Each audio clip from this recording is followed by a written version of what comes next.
What's up guys, I'm Jackson Thomas, and today I'm going to be showing you 5 tips on how to take and compose better time lapses. Alright, so what is a time lapse? It's the passing of time. To show the passing of time, I find it best obviously to find your movement, find movement in a frame, right? So for example, this shot right here, there's a mountain, there's rocks, and there's sand, and it's a really pretty picture, but there's not a lot moving, not a lot happening, so it's not going to be a great time lapse. On the contrary, you've got this shot where there's water and there's boats and the saturation's great and there's people in the background. It looks really interesting. The boats are bobbing up and down. This is going to capture the audience's attention a lot more than the mountain, right? All right, so number 1, find your movement. And these tips I'm going to be sharing today can be shot on your DSLR right here, which is what I'm filming this on, or your iPhone. It's universal. It's just composition and how to basically place your camera. All right, rule number 2. Think like a photographer.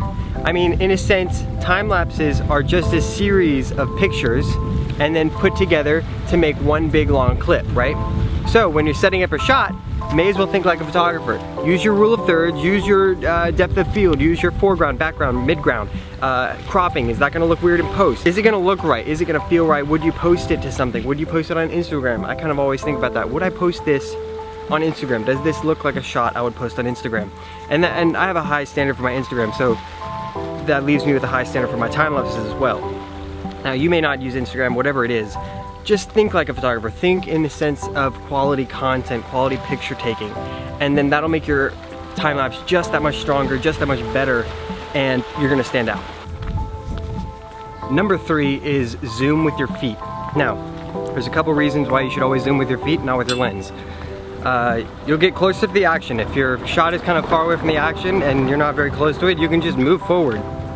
If you try to zoom with the lens, you'll actually, like in this shot right here, you'll actually get a lot more wind. The wind will not only pick up on your mic a little bit more, but it's also going to pick up on the camera, because when your lens is zoomed in, it picks up on the slightest movement. So if the wind is hitting it, even if it's just a slight breeze, it's going to ruin your shot. So always come forward like I've just done, and get your shot a little bit closer so you don't have to zoom in and lose that movement in your shot. Number 4, predict the future. So problems are ubiquitous, they're gonna happen, all right? So instead of dealing with the problems as they come up, try to look into the future and be like, okay, this may happen, you know, somebody may step into my frame, somebody may step into my shot, or the camera's gonna rock. I mean, you can't put a camera on, let's say, a boat, you know, it's gonna rock too much. That's just not gonna work at all. It's gonna look horrible. Are you in any danger where you're standing, or is the camera in any danger where it's standing? Or is somebody gonna drive over your camera? I mean, there's all these things you can think about beforehand that will save you a lot of time in post, and possibly a lot of money if it actually does wreck or something, or your time lapse gets shot down. Because you don't want to be halfway through a time lapse, say you're trespassed or something, you're on some building you're not supposed to be, and you're halfway through your time lapse and you're almost done, and then somebody comes up and is like, you gotta go right now. Then you have half a time lapse and an embarrassment, kind of. So just think about these things beforehand. How do you solve them before you go into that situation to make your post-production and your production a lot easier? And number 5 is research. Research is the biggest thing you can do to prevent problems while production is happening, and to find the best spots to film. So, for example, I use Google Earth all the time, especially when I'm in big cities. You can go to 3D and you can find a great, parking garage or somewhere you can go and film the skyline. And when the sun's gonna come up, you can figure out when the sunrise is, and you can figure out if it's gonna be cloudy or if it's gonna be windy, you know? You can use the internet, you can research your location, you know? I wouldn't have known about this place back here if I hadn't walked over there, walked on this little strip of beach right here and found it. So research before you go out and your production will be a lot simpler. All right, those are 5 tips I have on time lapses and time-lapse photography. It's pretty much ubiquitous. It works for any situation, any camera, and any production.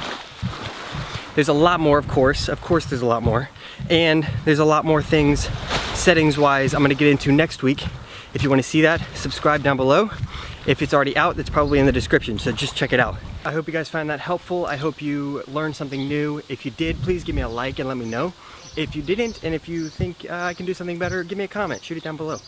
And if you want to see next week's video on settings and cameras and what I use and etc., subscribe. That'll be coming out next Wednesday. I'm super pumped to show you guys. and I will see you guys very, very soon. Peace out.